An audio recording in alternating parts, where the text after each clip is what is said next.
Hello and welcome to Mickeyology, where we take Disney movies a little bit too seriously in an ongoing attempt to trace them back to their most likely historical settings.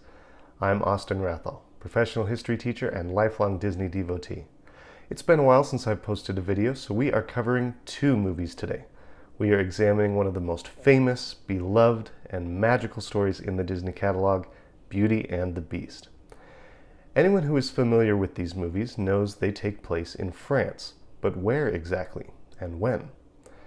Join me in examining the tale as old as time and see if there is something there you didn't see before.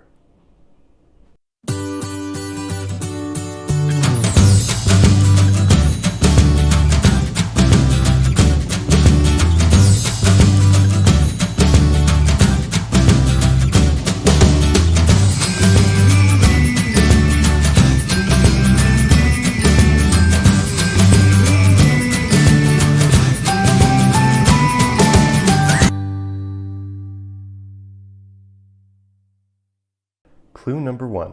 Art and architecture. Beauty and the Beast is rich with architectural detail. By examining the film's sets, we can gain clues as to when and where it takes place. Let's start with Belle's Village. This provincial town has no name, but it does have hints as to its location. The town resembles several real French villages, so much so that Disney offered tourists the chance to visit one in 2017. Disney advertised a new Beauty and the Beast themed cruise experience that would take guests to Riquewihr, an idyllic French village that, as Disney's travel department claimed, will make guests feel as though they've stepped into Belle's hometown from the movie. Riquewihr is located near the Vosges Mountains in eastern France, and as you can see, it bears more than a passing resemblance to Belle's quiet village. Therefore, if Belle's village was real, it would likely reside somewhere around that same location. The live-action version, however, takes place in a real town, Villeneuve. In the official Disney publication Tale as Old as Time, author Charles Solomon wrote, quote, "The new film of Beauty and the Beast is set not in an unspecified French environment like the animated movie, but in a specific place, the village of Villeneuve in southern France, in the year 1740. Villeneuve is a real place in southern France. It is also the surname of the original story's author. However, production designer Sarah Greenwood drew inspiration from many places when designing the sets, including Conques, France, and Rothenburg, Germany. Still, while the town may be an amalgam of European villages, we know Belle's live-action home is, officially, Villeneuve. That settles the location of the town, but what about the Beast's castle? In the animated film, Cogsworth gives Belle a tour of the castle, during which he says, "As you can see, the pseudo facade was stripped away to reveal a minimalist Rococo design. Note the unusual inverted vaulted ceilings. This is yet another example of the late neoclassic Baroque period. And as I always say, if it's not Baroque, don't fix it." Cogsworth mentions three art movements here: Baroque, Rococo, and Neoclassical. The Baroque period lasted from the late 16th century through the 17th century. Baroque artists created works with a dramatic and ethereal style. Baroque paintings often display sharp contrasts between light and dark. Eagle-eyed Disney fans can spot a famous Baroque painting, Vermeer's Girl with a Pearl Earring, hanging in the castle hall. The Baroque period gave way to the Rococo, which lasted from 1730 until 1770. Rococo artists created works that were whimsical and playful. In other words, very froofy. Both the animated and live-action versions of the film contain a lot of Rococo designs. The ceiling of the ballroom in the animated movie's castle features fluffy clouds, pastel colors, and naked cherubs, typical of Rococo paintings. The production designer for the live-action film, Sarah Greenwood, liked the idea of Rococo so much that she said, quote, "All our draft people had to do Rococo boot camp." Because of this commitment to Rococo in the live-action film, all the objects in the castle display Rococo-style designs. Finally, there's Neoclassicism, which began in the 1760s and lasted until the mid-19th century. Neoclassicism emerged during the Enlightenment and neoclassic artists emphasized rationality, science, and, well, the classics. I don't know of any neoclassic pieces on display in the castle, but the castle does have an elaborate library. This library not only symbolizes everything neoclassicism was about, but it also resembles the real library in the Château de Chantilly.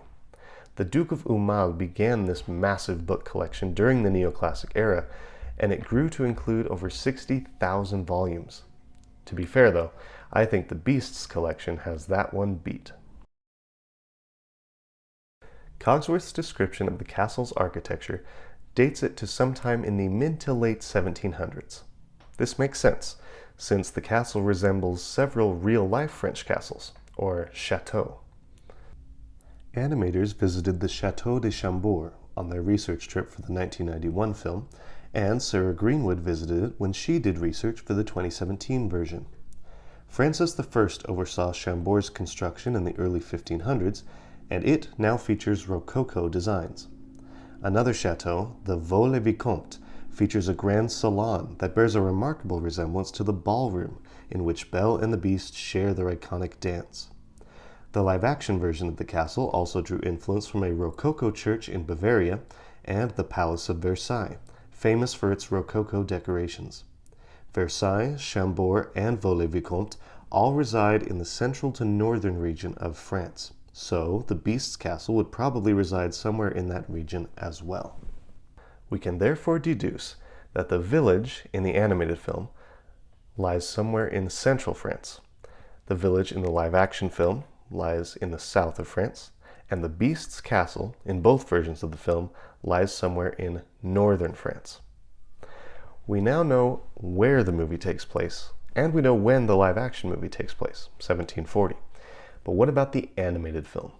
When does it take place? Clue number 2. Fashion. During the early stages of production, animators working on Beauty and the Beast designed characters wearing 18th century costumes. The original script set the story in the year 1709. Eventually, though, the crew changed their approach and gave characters more timeless attire.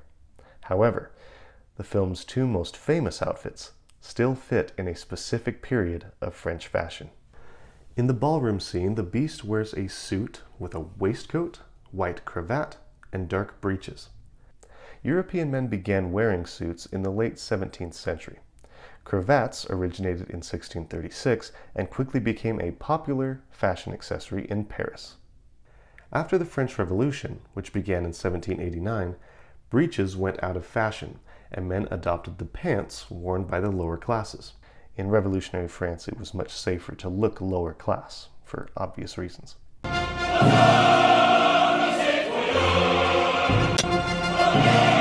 Beast therefore appears to be wearing pre-revolution clothing, which puts the movie sometime before 1789. Unlike in the live-action version, Belle's ball gown in the animated film appears to be a crinoline dress, which became popular in France beginning in 1719. These dresses featured a framework made of whalebone or other materials that gave the dress its shape. Above the skirt, women wore a laced bodice with a plunging neckline, and in 1750, women began sporting elbow-length gloves with the crinoline. And in the 1760s, it became fashionable for a crinoline wearer to put her hair high on the head with ringlets falling over her shoulders. All this indicates that Belle's outfit dates to the period immediately before the Revolution, perhaps only a decade before the storming of the Bastille. The live-action version of the film features different, more elaborate costumes. Since the producers wanted to set the film in a specific year, 1740, they dressed characters in 18th century style. Costume designer Jacqueline Durand designed Gaston's costume after an 18th century army uniform, added lace to Belle's blue village dress, and gave Madame de Garderobe an enormous ball gown and towering wig. These designs placed the live-action film in pre-revolutionary France as well, though not quite as late in that period as the animated version.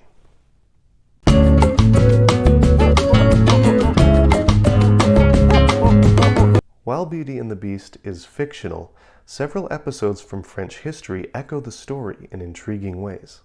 For example, beastliness even affected French royalty. Henri Jules, Prince of Condé, was a member of the Bourbon dynasty who suffered from a condition called clinical lycanthropy. Clinical lycanthropy is a rare psychological condition that causes an individual to believe he is transforming into an animal, often a werewolf. The Prince of Condé sometimes believed he was a dog and exhibited signs of madness until his death in 1709.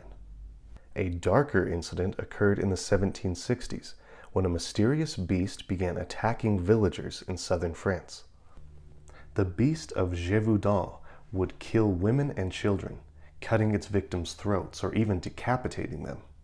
The beast claimed the lives of almost 300 villagers and drew the attention of King Louis XV, who dispatched hunters to the region and offered a 6,000 livres reward for anyone who could dispatch the creature. At one point, 30,000 men volunteered to kill the beast, but none of them succeeded. Several victims did manage to survive the beast's attacks. Contemporary accounts described the beast as having a breast as wide as a horse, red fur, and fiery eyes. Some said it had talons on its feet and a panther-like tail. Some even claimed it could walk on its hind legs, repel bullets, and demonstrated an incredible leaping ability. Although it has been centuries since his last attack, the beast remains a mystery to this day. Clue number 3. Historical events. Both versions of Beauty and the Beast hint at real historical events, although the live-action version does so much more overtly than the animated.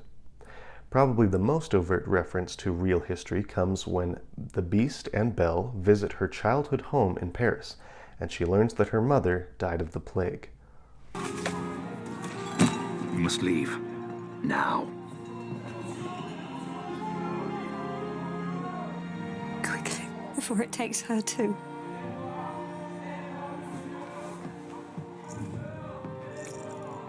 This scene refers to a real plague that affected France from 1720 to 1722.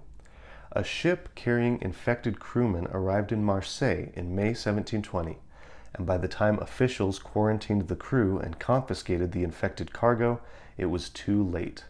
Fleas carrying the disease began infecting people in the city, and by July, there was an epidemic in Marseille. 43.7% of Marseille's population died as a result. The timing of this plague fits perfectly with Beauty and the Beast, taking place roughly 20 years before the events of the film. Another reference to history comes from Gaston and Le Fou, who reminisce about the former's time in the war. Ever since the war, I felt like I've been missing something. Happy thoughts. Go back to the war. But in which war is Gaston likely to have served? Well, I think the best candidate is the War of the Polish Succession, in which France supported Louis XV's father-in-law's bid for the Polish throne. This war lasted from 1733 to 1738. That is just in time to get Gaston home from the war and back to Villeneuve for the events of the 1740 film. You can even see paintings of soldiers wearing uniforms identical to Gaston's in paintings of that war. In both the animated and live-action versions of the film, Gaston also uses a distinctive gun with a bell-shaped muzzle. This gun appears to be a musketoon or blunderbuss. Blunderbusses originated in the late 16th century and remained popular through the 19th century. Gun makers crafted many different versions of these weapons, but Gaston's appears to resemble these models, which date to the mid-1700s, once again confirming that this movie takes place in pre-Revolution France. Lastly, there is this mysterious prince who is apparently powerful enough to live in a castle and surround himself with servants, and yet insignificant enough that he can disappear without his country taking much notice.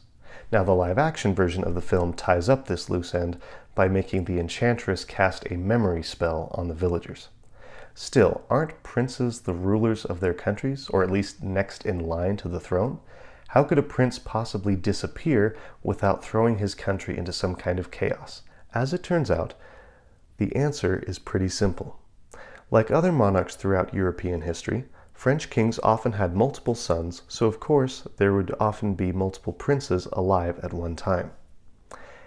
But even nephews and other more distant relatives of the king could be considered princes. France had a title for these male relatives who traced their lineage back to French royalty. They called them princes of the blood. These were men who, in theory, could ascend to the throne if no other legitimate successor could be found. However, plenty of these princes lived their entire lives without ever taking the crown, and the line of succession could include something like 1,000 men altogether. Therefore, these princes could live in their own castles separate from the main royal family and have their own families and servants. For example, while Louis XIV lived at the Palace of Versailles, his relative, the Prince of Condé, lived in the Chateau Chantilly. It is therefore not unreasonable to imagine that one of France's minor princes, a prince of the blood, might occupy his own chateau and disappear without causing too great a stir, especially if an enchantress cast a memory spell on his relations. Conclusion. Based on the movie's architecture, fashion, and historical allusions, I am placing the animated version of Beauty and the Beast in central France, circa 1770, and I am placing the live-action version in central and southern France, circa 1740. So what do you think of my conclusions? When and where do you think these films take place? Let me know in the comments below. Also, don't forget to tell me which Disney movie you would like me to analyze next. Don't forget to like and subscribe, and as always, thank you very much for watching. I will see you next time. Bye-bye.